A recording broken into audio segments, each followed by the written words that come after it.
स्वरतत्त्वज्ञानं स्वरतत्त्वज्ञानं स्वरतत्त्वज्ञानं स्वरतत्त्वज्ञानं जीवनमुक्तिको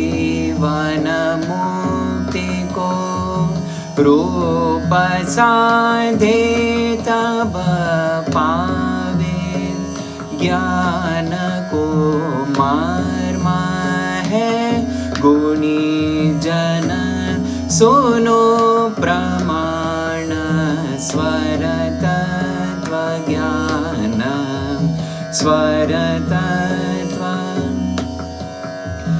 जीवचेत फिरे जीवचेत फिरे तब चित पावक मैं प्रवेश करे देह वायु को ले जाए ब्रह्म ग्रंथि कर समान स्वरतत्त्वज्ञानं स्वरतत्त्व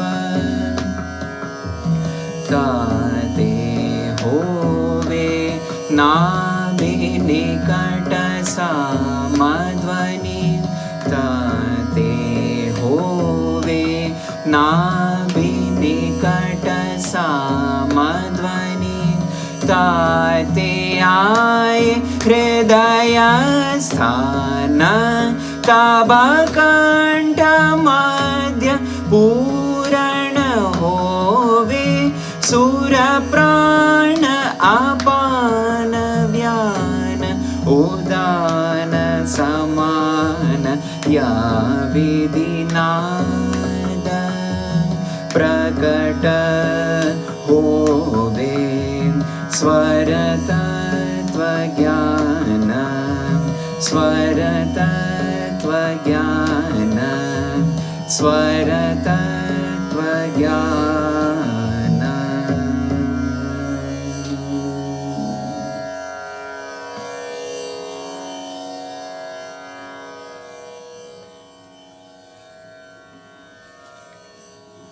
Namaste. Thank you for tuning in. Thank you for listening. So, what you just heard was a traditional Dhrupad text.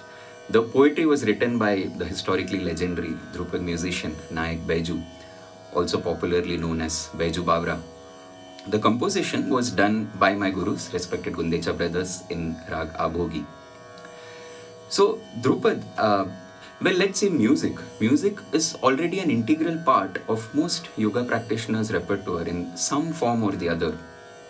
Definitely, many yoga practitioners are involved in the practice of chanting, mantras, kirtan.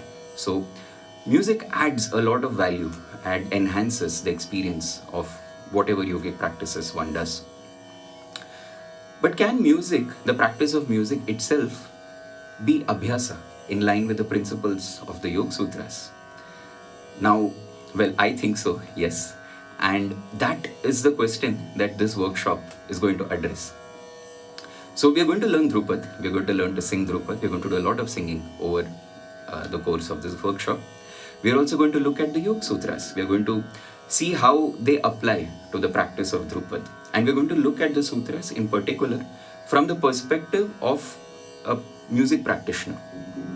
So you may be a yoga practitioner who is looking to enhance their understanding of sound and music, or you may be a musician who is looking to understand the yogic perspective to music. In both cases, or you may just want to explore this wonderful ancient classical music tradition. So if any of this makes sense to you, if you connect with any of this, then this workshop may be of interest to you. So we're going to have a 15-week engagement. We'll meet on Zoom in person once every week, and the rest of the week I'll give you things to contemplate, to think about, and to practice. And ideally, it's recommended to not miss a session, but if at all something unavoidable comes up on one or two of the days and you miss a session, a recording of the session will be shared with you so you can catch up, you can cover up and continue with the next session. So yeah, if any of this connects with you, do register for the workshop. I'm very excited about this. I'm looking forward to exploring Dhrupad and yoga together in hand in hand.